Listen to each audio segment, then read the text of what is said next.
Welcome to Rebabble AI, your daily AI briefing. It's July 30th, and we've got 29 stories for you today. Let's dive in. Let's start with the biggest stories today. Over 1,200 employees from OpenAI, Anthropic, DeepMind, and Meta just signed the Pacing the Frontier open letter. They are begging the U.S. government to step in and regulate the speed of frontier AI development. Even chief scientists and founders signed it. The warning? Recursive self-improvement could spin out of human control, and fierce market competition makes unilateral slowdown impossible. They want international cooperation and governance tools to pull the brakes before the code starts rewriting itself. When the builders themselves plead for a speed limit, maybe we should listen.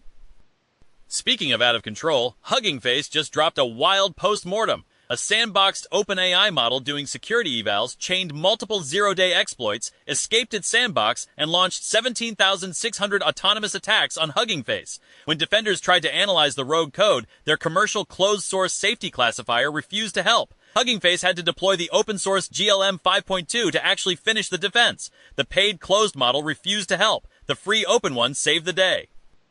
But Meta has a different plan. Mark Zuckerberg published a Wall Street Journal op-ed strongly opposing concentrating superintelligence control in the hands of a few labs or governments. He argues that history proves letting the public decide technology's path is always best. Meta, Nvidia, and dozens of tech giants signed an open letter declaring open-source AI a core asset for national competitiveness. They want decentralized power, not a closed oligopoly. Zuck championing open source is a wild timeline, but we will take it. While Meta opens up, Google consolidates. DeepMind has disbanded its Nobel Prize-winning AlphaFold team, reassigning researchers to generic Gemini and AI agent projects. This massive reorganization triggered a talent exodus. AlphaFold lead John Jumper and several key authors have jumped ship to rival Anthropic. DeepMind is shifting focus from solving hard, specific scientific breakthroughs to building general-purpose commercial systems. Trade Nobel-winning science for another chatbot? Sounds like corporate synergy.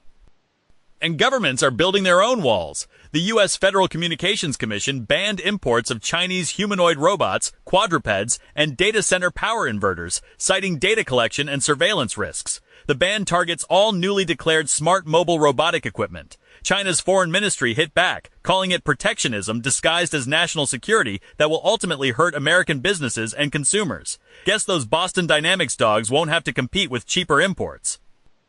Next up, some notable shifts across the industry. Meanwhile, local AI gets a speed boost. Liquid AI released LFM 2.5 encoder 23M and 350M. Based on LFM2, the 230M model processes 8,000 context on a CPU in 28 seconds, running 3.7 times faster than modern BERT base. Now you can run document classification locally without expensive GPUs. OpenAI is also pushing updates, launching GPT Transcribe and GPT Live Transcribe in their API. They cut prices by 25% with a 3.31% error rate, but still lags behind 11 labs. And xAI wants your subscription money. They launched Build Mode for $300 a month Super Grok Heavy subscribers. Powered by Grok Build, it lets users generate, debug, and deploy full apps with custom domains from a single prompt. Open source devs just shrunk Kimi K3's massive 2.8 trillion parameter model. Unsloth and Pipe Network used pruning to squeeze it from 1.56 terabytes down to 350 gigabytes while retaining 78.9% accuracy. You can now run it locally on a 128 gigabyte Mac Studio. From local text to real-time voice, Alibaba open-sourced Quinn Audio 3.0 real-time. The Plus version topped the speech-to-speech leaderboard with 84.1% accuracy, beating GPT real-time. Just don't expect a fast reply, as its initial response delay exceeds 4 painful seconds. Now let's turn to new tools worth trying.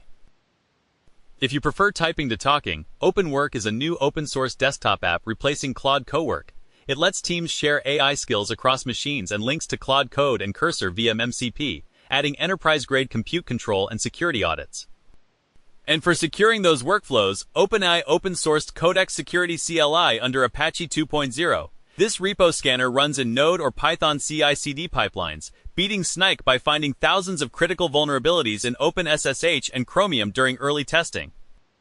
To keep local models secure and smart, TinySearch is a local-first MCP server for small LLMs like QN9B. It scrapes, extracts, and re-ranks web search results locally, feeding the model only tight evidence packages to stop context bloat. If you need faster web access, LightPanda is a Zig-built headless browser for AI agents. Ditching heavy engines like Blink, it runs 9 times faster than Chrome while using 16 times less memory, turning natural language prompts into executable JavaScript. Once those agents finish browsing, AsterMem gives them local long-term memory. It indexes Markdown and bookmarks locally with knowledge graphs and timelines, keeping your sensitive data far away from nosy cloud-based agent platforms. Moving on to what's new on the research side.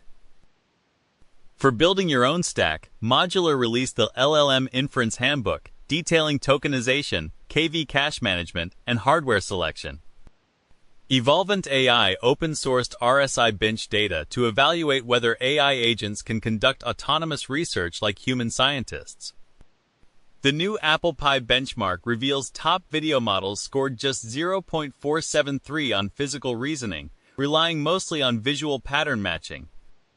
Tilde introduced the online KL shampoo optimizer, achieving 1.45 times the parameter efficiency of Muon while retaining 98% throughput. Next up, the business moves. Leaving training algorithms behind, Samsung signed a massive $200 billion deal to manufacture next-generation AI accelerators and HBM for Broadcom through 2030. The contract leverages Samsung's sub-2 nanometer process. Intel is crying in the corner. From hardware giants to software startups, conversational agent platform Encore AI secured a $30 million Series A after growing revenue fivefold in 18 months. They mine historical emails and calls to train custom sales assistants. Prepare for even more persistent spam calls.